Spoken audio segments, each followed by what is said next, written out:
Glover from the band Electric Six and Glover's former bandmate singer Ian Gillan.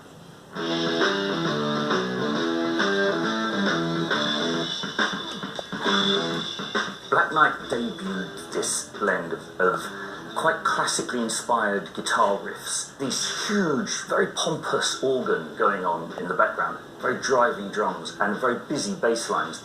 Everybody was working very hard. Ian Gillan, who is possibly the classic metal singer, he had this fantastic air raid siren of a voice.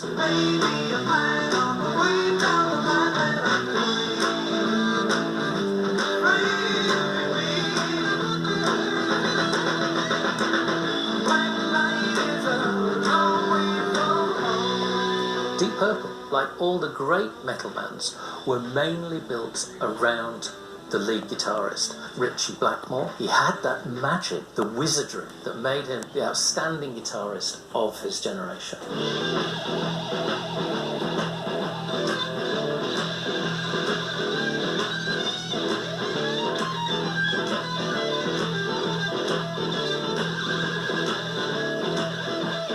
Like all metal bands, Deep Purple relentlessly toured, and this built up an audience through word of mouth. When Black Knight was a hit, he got radio play. There was a massive, great, lovely melody to it as well. But they were really seen, and they wanted to be seen, as an albums act.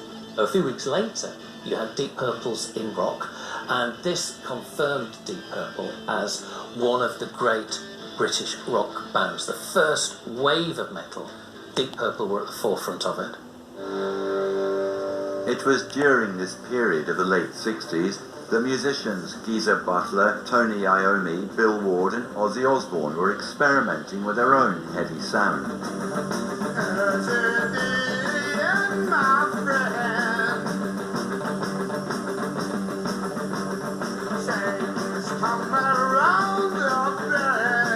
When Black Sabbath were beginning, there was a huge anti-war movement, there was flower power, but it didn't affect them at all. They were all from the factory assembly lines. Ozzy Osbourne had spent time in prison.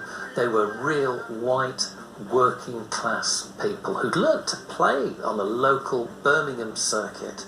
They were the sound of the assembly line.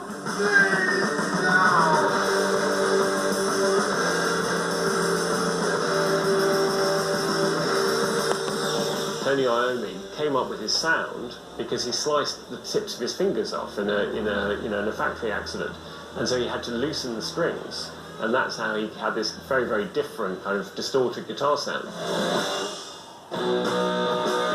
Originally called Earth, they were often mistaken for another band with the same name. They dropped Earth and started looking for a new identity. They went to see the film Black Sabbath, which is a Boris Karloff horror movie. The story goes that they saw all these people being scared by movies, and they thought, people seem to like scary movies. I wonder if we could like scary music.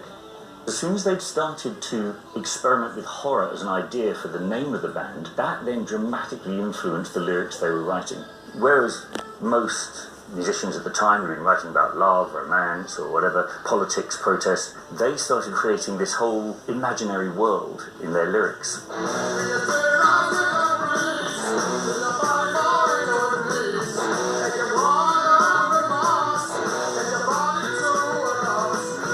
Nobody had done this before.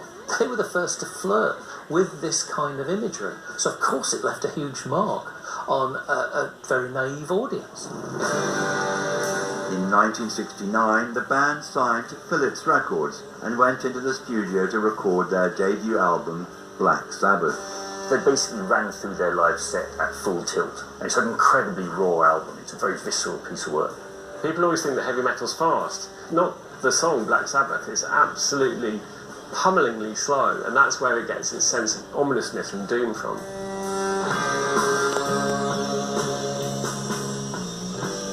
Used a particular set of chords which in classical music for years had been known as the devil's interval, tritone chords, a particular kind of chord that had a discordant element to it, and it was so discordant it was, felt to be black and dark and evil. But what it also did is it opened up this idea of music about dark storytelling, a particular kind of storytelling that's really very typical of metal. In the working-class town of Dunfermline, Scotland, Nazareth were grafting on the local music circuit.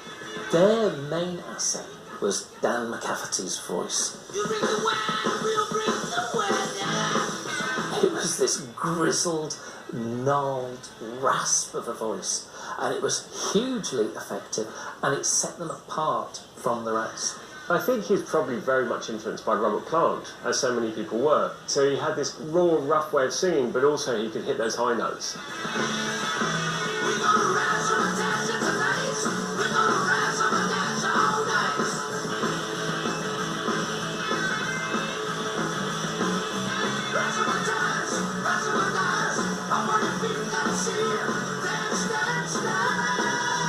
They were very, very experienced, but they felt that the stuff they were playing was too lightweight for them. The problem was they had kids, they had safe jobs, they were not really in a position for rock and roll rebellion, and so they were stuck in Dunfermline, not really getting anywhere.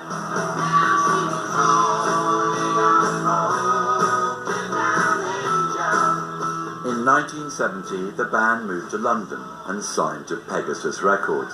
They released 2 albums, Nazareth and Exercises, but neither succeeded in making an impact. A turning point came when they encouraged Scottish promoters to book Deep Purple.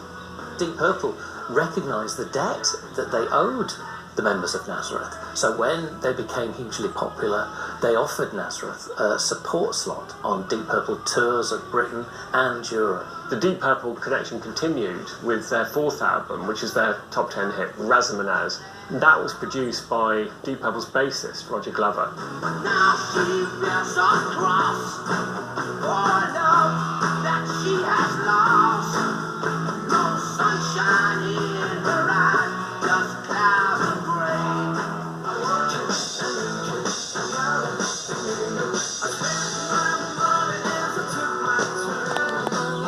In the summer of 1971, Deep Purple's 4th studio record, Fireball, went to #1, proving that metal had now become mainstream. Throughout their following tour, the band wrote new songs, and by December 1971, were ready again to record a new album.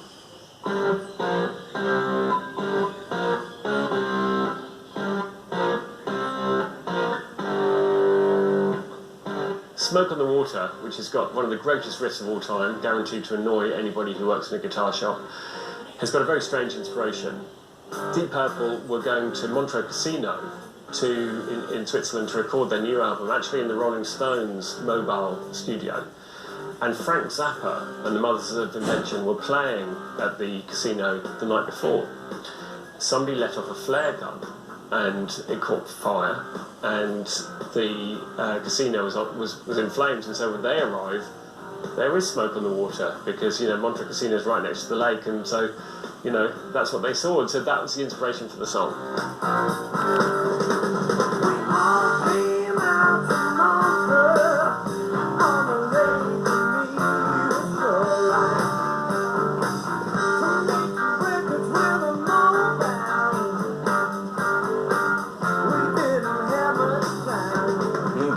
Came up with the lyrics for Smoke on the Water, but he wasn't sure about it. Everyone was in some sort of doubt whether this would work. And then Richie Blackmore debuted a chord progression he'd been working on, which he thought was too obvious, which was these 4 2-note chords, effectively, just going in a straightforward, driving riff. And the 2 things worked perfectly together.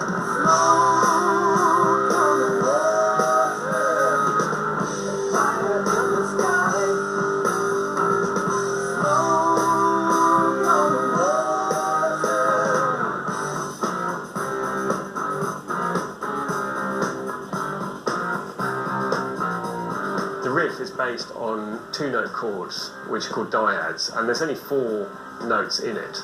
It's got this fantastic heaviness to it, almost doom-laden, but exciting at the same time. And that's what makes Smoke on the Water such a great song. In March 1972, Deep Purple released their 6th studio album, Machine Head. Machine Head was the album that Deep Purple would have recorded at Montreux Casino had it not burnt down. And in fact, they recorded it at the nearby empty Grand Hotel in a corridor. It was pompous, it was classical, but it was hard and it was driving. It was a huge, huge sound. The swell of the hand organ underneath really builds and lifts that sound. However, what it doesn't do is drown out the extremely skillful guitar playing of Richie Blackmore. He's a virtuoso of a particular kind.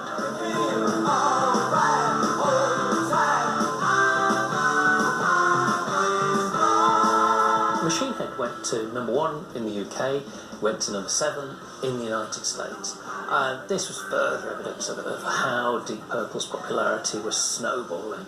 This was a relentless album. They really did, in the very best sense, rock. After establishing their sound with their debut album, Black Sabbath, the following year, Osbourne, Butler, Ward and Iommi returned to the studio to record War Pigs. Warner Records rejected the title for being too overtly political, so the band picked one of the tracks, Paranoid. They didn't know it yet, but this song would secure Black Sabbath's place in music history.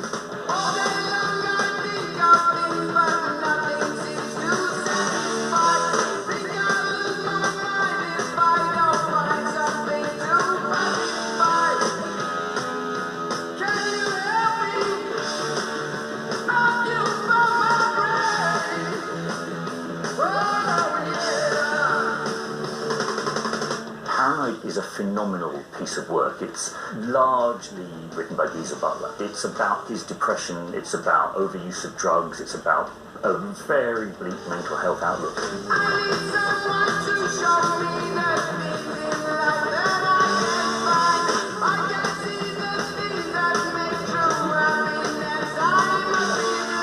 The idea of singing a song about your mental health condition was almost unheard of, and the fact that it isn't about just fantasy, it's about a real terrifying condition that someone finds themselves in a way that becomes more influential than almost anything. You could sense the sense of despair which permeated these words, but on top of that you had Tony Iommi's guitar with the unforgettable earworm melody, and in a sense you had the perfect rock single.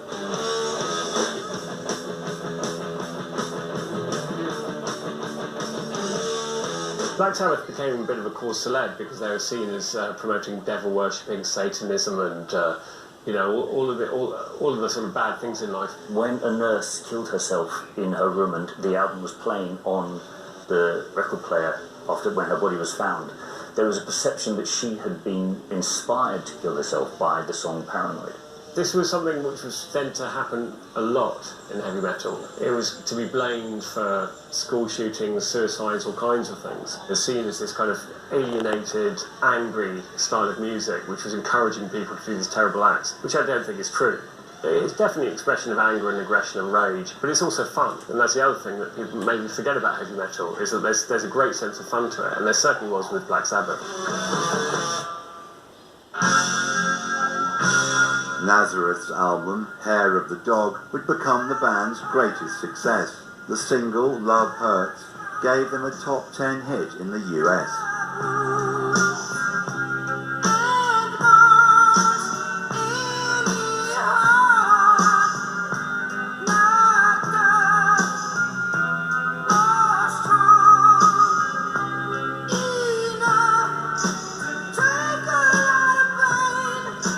This was almost a power ballad, but it was still metal because it had a guitar solo and it had Dan McCafferty's plaintive, pleading voice.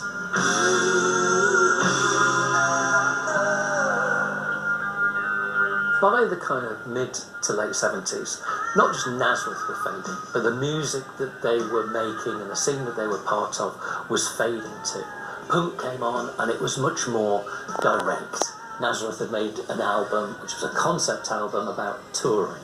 This wasn't really suitable for the times. They were one of the bands who were blown away by punk because they couldn't really adapt to it. Even though heavy metal and punk, when you break it down, are quite similar, and punk owed a big debt to heavy metal. Culturally, they're worlds apart. Just the sight of like long-haired dudes in denim flares, suddenly, it's just not acceptable anymore.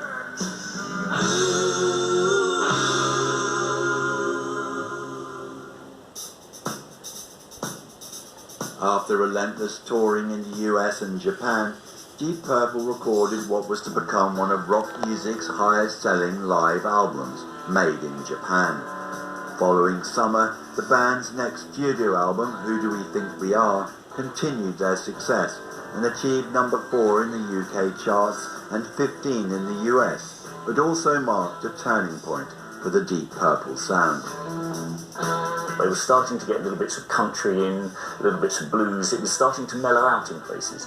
And for some band members, that's not what they wanted at all. So that there was tension, there were arguments. After a second tour in Japan, the tensions boiled over. Blackmore fired Glover and Ian Gillan quit. Suddenly, there were just 2 people in Deep Purple, Lord and Blackmore. They had to set about recruiting new members. Lord and Blackmore began piecing the new band together. They hired former Trapeze bassist Glenn Hughes and relatively unknown singer David Coverdale, whose raw, soaring voice initially made a big impression on Ritchie Blackmore.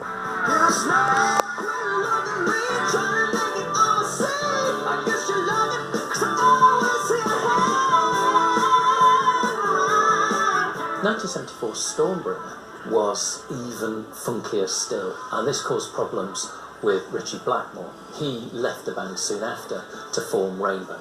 Deep Purple brought in a session guitarist called Tommy Bolin to replace Ritchie Blackmore. He did not have the skills and the speed and the power of Ritchie Blackmore, and fans were very, very disillusioned when they saw the band play live. It all came to an ignominious end one night in Liverpool, where Glenn Hughes, who also had a drug habit of his own, he kept apologising for how poorly the band were playing. David Coverdale stormed off stage. The audience were deeply unhappy. In the dressing room, the band split up on the spot. This is one you may remember. Despite the emergence of punk and metal's own evolution throughout the 80s, the early metal pioneers maintained a strong cult fan base which lasts to this day.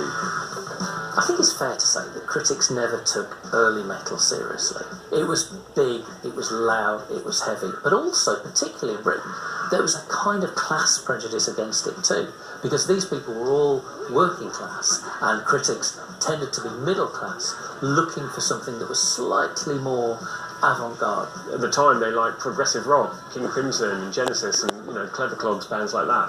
And these guys were doing something which was clever in its own way, but it wasn't academic. The moment has come to deliver. You are to take care and we are sticking around. We are rest some attention tonight. We got rest some attention all day. You got that right. And people have gone back to some of those albums now and pointed out how complex and sophisticated and talented the playing is. That's because they were so fast and so loud. They didn't realise that they were also incredibly skillful musicians. Essentially, as soon as you hear a guitar coming onto a record with a bit of overdrive and a bit of distortion, at some point, those bands have had an influence on that. I think really the critical culture was very different from the heavy metal culture, but that's not to say that it stayed that way, because now I think you'd find it hard to find a music critic who wouldn't say that Black Sabbath's first album isn't an absolute masterpiece.